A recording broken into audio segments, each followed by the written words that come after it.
All right, there are 6 trigonometric functions. We're going to graph each of their mother functions, all the MFs. So let's draw 6 cheat graphs.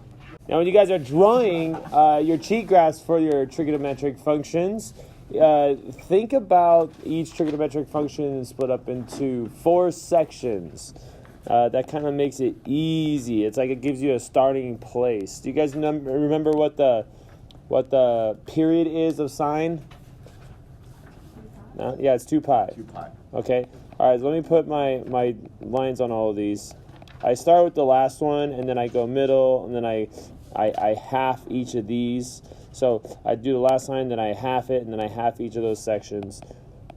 Okay. So the last one should be 2 pi. And for the first one, at least, I'm definitely going to write all of them. So that's 2 pi, then halfway would be pi. The halfway between that one would be pi over 2. And then this one would be 3 pi over 4. Okay? Now, I need you guys to have your unit circle out. So once you guys finish writing this, finish catching up, take out your unit circle, because we're going to relate what's happening on the unit circle to our graphs. On your unit circle, you guys know that sine represents the height, and it's the y value of every point on the unit circle, depending on which angle you're looking at. So let's look at our first angle, 0. If you guys look at the angle 0, what is the y value? Right there. It is 0. So I'm going to put a dot right here, right on the origin. And now let's look at pi over 2. What is the y value at pi over 2? Now. 1. All right, so I'm going to put a now right there. And then what about pi? What is, look at pi. 0. Look at pi. What is the y value? 0. Yeah, 0. So I'm going to put a -1 right there, put a point on my midline. And then at 3 pi over 2, ooh, what's that? Yeah, that one's -1. And then we go back to the midline once we get back to 2 pi, because when I plug in 2 pi, the y value is again 0. And we start repeating ourselves, and that's where you stop. Now, if you were drawing, your sine function here, you connect it like so. Wow, that's fun. Yeah, very good, right? Okay. Now, after you guys graph the sine, let's go ahead and graph its reciprocal. Its reciprocal is right underneath it. If you're using a color for sine, let's use the same color down here for cosecant. Now, when you're graphing cosecant, you don't need to graph the whole thing of sine. If you want to, you can. You can do a dotted line of sine all the way. But really, all you need are the midline points and the extrema. So your max and your min. There you go. You got your max and your min. Now, at each of the midpoint, or not the midpoint, the midline points. So that's this guy, and this guy. And I know right now they're called intercepts, but that's not always true. Sometimes our function is moved up and down. So I'm going to refer to this as the midline. So at each midline, we're going to draw an asymptote. But why? Why would we draw an asymptote at every midline point? Let's look at our first angle. Let's look at our angle 0. Do you guys know what sine of 0 is? We already did this. What is it? 0. It is 0. Okay, and what is cosecant of 0? It's undefined because Yeah. 0 over 0. So we do the reciprocal, right? We're supposed to do the reciprocal of this, which would be 1 over 0, but you cannot divide by 0. So it's D and E. Does not exist. It does not freaking exist. And we should do a D and FE. No, okay, we'll just leave it. Freaking. Yeah, like, it's just a word of emphasis. It's not freaking. It does not freaking exist. But you're supposed to add the E then. So D and F. Don't worry about it. You can write D and FE. Okay, anyways. So at each of these midpoints, each of these midline intercepts, we're going to do an asymptote. So, really quick, do you guys remember what sine of pi is? Sine of pi is 0. It is 0. So, cosecant of pi is D and E. Oh, that's how you get asymptote, huh? Yep. I was confused. Okay, and then our last one is 2 pi. Do you guys know what sine of 2 pi is? D and E. No, 0. sine, you goober. Oh, secant. Anyways, yeah, you see the point. We have an asymptote there. So then what you're supposed to do, is to draw the dot. Is you're supposed to plug in one of these. Now, here, let's plug in pi over 2. What happens when you plug sine, or pi over 2 in this sine? What do you guys get? It says right here. 1. We get 1. Okay. Do you guys know what the reciprocal of 1 is? Negative 1. Yeah, it's 1. it's 1 over 1, which is just uno. Right? So that is 1 point on our cosecant graph. Now, just so you guys see, I'm only going to do this once, and then you guys should just recognize the pattern from now on. What number is right here? Pi over 4? Yeah, pi over 4. So let's do pi over 4. Oh, wait. I'm going to do, yeah, okay. All right, so let's go pi over 4 right here. What is pi over 4? What is sine of pi over 4? Let's see. Sine of pi over 4 is rad 2 over 2, right? Yeah. So what would cosecant of pi over 4 be? It'd be 2 over rad 2, which simplifies, right? You multiply top and bottom by the square root of 2, so you get 2, square root of 2 on top. On the bottom, you get square root of 4, which is a 2, which simplifies to Rad 2. Rad 2. Okay. And do you guys know what rad 2 is approximately? 1. It's 1 point something, Yeah. right? So that would be right above the 1 right here. Right here. Ah, Right above the 1. Okay? Now, it gets more fun though if we do one more. Okay, let's do an angle that's right here. Right next to the pi over 4. You guys looking at your unit circle? Look at sine of pi over 6. What is sine of pi over 6? 1/2. 1/2. So what do you suppose cosecant of pi over 6 is? It is dose. Okay, so that's going to go, well, bam, right there. Hey. And I think you guys can see, the closer our angle, our number gets to the asymptote, the bigger the cosecant is going to be. And so that's why we get parabolas right here. All right, let's see if we can do cosine's mother function really quickly. All right, now cosine is got same period. Okay, you can write 2 pi there if you want, but I'm not going to, I don't think. Okay, so I go max, midline, min, midline, max. Okay, and I connect it like so. You guys know this. We worked a lot on cosine. I'm not going to spend too much time on it. What is cosine? When you're looking at the unit circle, where do you find the values of cosine? The x values. The x values, that's your co-height. Okay, so if you were to look at 0, which is our first point right here, cosine of 0 is 1. That's why it starts at the max. All right, now let's copy the max, midlines, and the min down here to the secant graph. All right, so everywhere you see a midline point, go ahead and throw an asymptote on that. And now you can see the other points, the maxes and the min, where your secant graph will connect. So boom, boom, boom, boom, boom, boom. The cosecant and the secant graphs kind of both do the same thing that sine and cosine do. And you can tell that sine and cosine are related because they both have kind of the same curve. They just start at a different location. The ones that really mess things up are tangent and cotangent. So because tangent's all crazy and different, I'm going to make sure I put my x values on there. Or my theta values, I guess I should say. And let's start from scratch. Okay, so if I were to plug in 0 to tangent, what will we get? So if I think about tangent of an angle is y over x. Okay, so what would tangent of 0 be? Think about that angle. Look at your unit circle. What is the y value and what is the x value? What's the y value there? 0. And what's the x value? 1 on our unit circle. And what is 0 divided by 1? 0. So I put a point right there.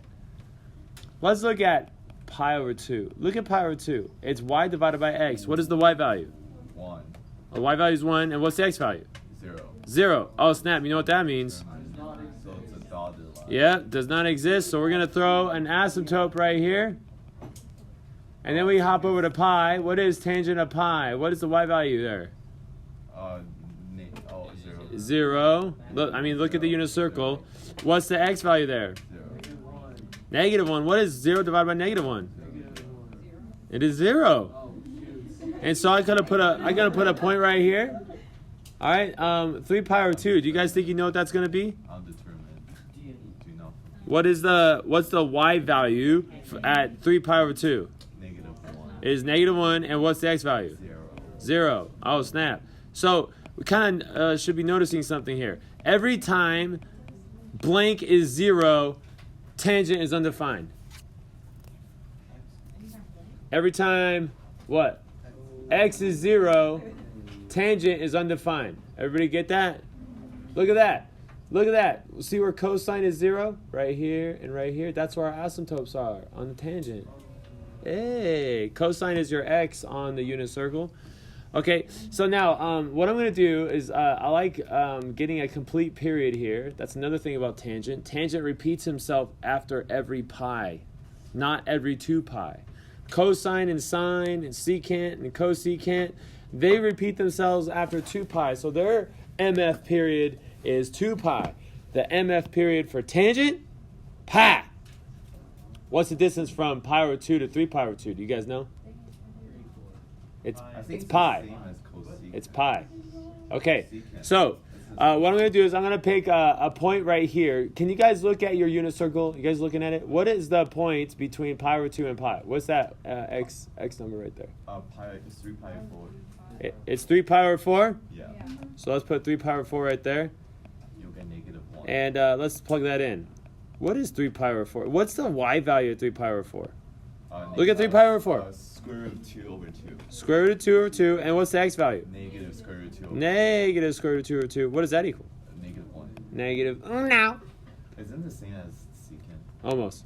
So I'm going to put a point right here, a -1. And then what is the x value right here? Look at your unit circle. What is the angle that's between pi and 3 pi over 2? 5 pi over 5 pi over 4. So I'll go about 5 pi over 4. Okay, look at that, look at that, look at that. All right, what's the y value at 5 pi over 4? Negative rad 2 over 2. And what's the x value at? Negative rad 2 over 2. And if I divide two numbers that are exactly the same, I get positive una. So I'm going to put a little point right here and connect my dots. Look at that guy. Do you guys, does he look familiar to you? Yes, he looks like the cube. He looks like an x cubed. You're right. Okay. Now, if I were to pick a point right here between 0 and pi over 2, I would get this guy. 4. It would be pi over 4, and I would get a 1, and so I can graph that part. Between 3 pi over 2 and 2 pi, 7 pi over 4. I would get a -1, like so. Yeah. Now, what I wanted to do is I was trying to graph tangent the same as sine and cosine so you guys can see what he would look like between 0 and 2 pi. But we don't normally graph tangent that way. We normally graph tangent right at the origin. And so I'm going to continue him, after I write these x values down here, I'm going to continue him like this so you guys can see it. So normally we would graph from negative pi over 2 to pi over 2.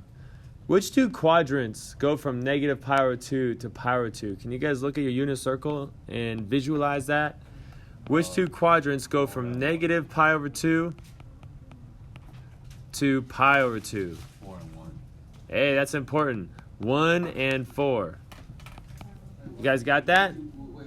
From negative pi over 2 to pi over 2, those are quadrants 4 and 1. Now look at all my asymptotes.